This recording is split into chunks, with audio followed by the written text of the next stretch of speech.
Yo, I was watching Raw this Monday and I saw something that was very interesting to me. I saw where we getting little glimpses, little pieces of Montez Ford finally turning heel and finally splitting up with Angelo Dawkins and putting an end to the Street Profits. I don't think right now is the right time because I feel like they just came back. You want to have them at least do a few matches as a tag team and stuff like that. Get a little bit of that stuff out of there to the point where it's like when it does happen, it's unexpected. But it has to be done. It's not a matter of if or should, it's a matter of how they're going to do it. It has to be done. I feel like Angelo and Montez have gone as far as they could as a tag team. And I feel like as a tag team, they're not going to win the tag team titles anytime soon. I don't feel like, they have any long-term plans outside of the vision and stuff like that. And I feel like eventually that's going to run its course. It's only but so much that Street Profits can do with the vision after that, and then it's gonna run its course, and they have to do something different. They have to do it audible, and I think the best bet audible is eventually to have the King of the Ring, King and Queen situation come up, and the tournaments happen, and I feel like this could how they could play it out. They do qualifying matches. Montez has a solo one. Angelo Dawkins wins one. Everybody, including me, would probably think that the best shot and the most smartest thing to do is to have, Montez win it. But they could do an audible and have Angelo Dawkins win it. And they could literally have, fucking Montez get Angelo ready for the week that's coming up when it's about to happen, when they go to Saudi Arabia, wherever the King and Queen situation is.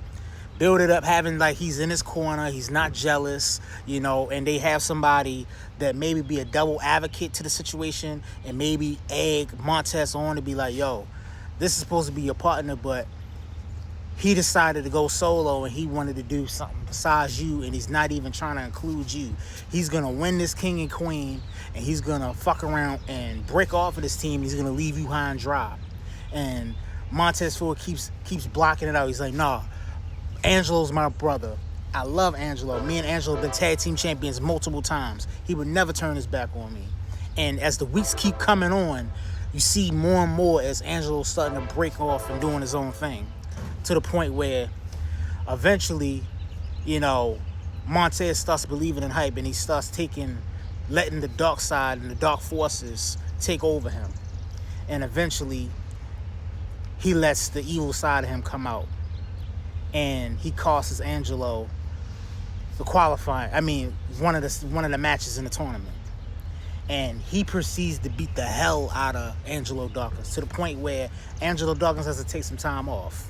And that's where the emergence of Montez Ford as a solo star comes into the play, because at this time, you start letting them rack up wins. You start having them have matches with people like Finn Balor coming out on the winning side. You start letting them have matches with people like, you have them have feuds with Seth Rollins. Maybe come out, get a win, maybe here and there. Nothing really decisive. Maybe a count-out victory there. You start letting them do little things with Penta. You let them start doing little feuds with Javon Evans and stuff like that.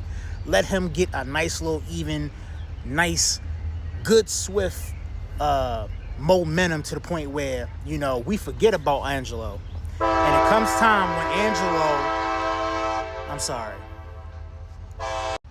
Sorry about that, y'all. The train was coming, and I didn't want y'all to not hear me with the sound of the train and stuff coming. So eventually, you keep letting Montez win, and you get to the point where he starts battling Penta for the IC belt. And he has a pivotal match. He's been beating Penta in countouts. He's been beating him by disqualification. He's been coming close to beating Penta, getting a 1-2-3 or getting a submission victory over Penta, but it hasn't happened yet. And we lead up to SummerSlam. And you have, finally Montez Ford gets a solo titles match against Penta for the IC belt. it's a great match. They're going back and forth. Montez shows why he's been so underrated and been so under pushed as a solo star. He shows you why he's deserving of a big solos push. He goes out there, he flies all over the place. He's doing all types of stuff we ain't seen and stuff like that. Even to the point where people are starting to cheer for him, even though he's a heel.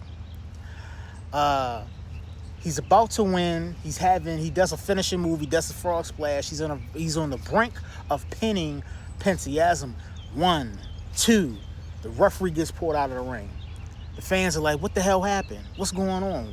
Why did the referee slide out the ring? And then you have Angelo Dawkins reemerge from under the ring, showing that he was the one that pulled the ref from out of the ring. He proceeds to cost Montez Ford the match, and he proceeds to beat the hell out of Montez Ford, and they have a big thing, and they just destroy the whole SummerSlam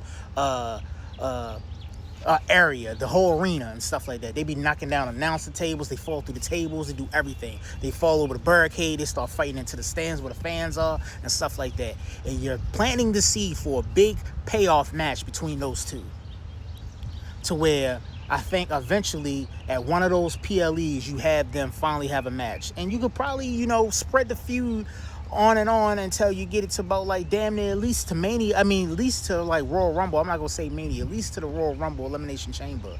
It's just the way you book it and how you properly book it. But I think that what I saw on Raw, I think that the seeds are being planted for a Montez Ford, Angelo Dawkins, Street Profits breakup. Tell me what y'all think in the comments.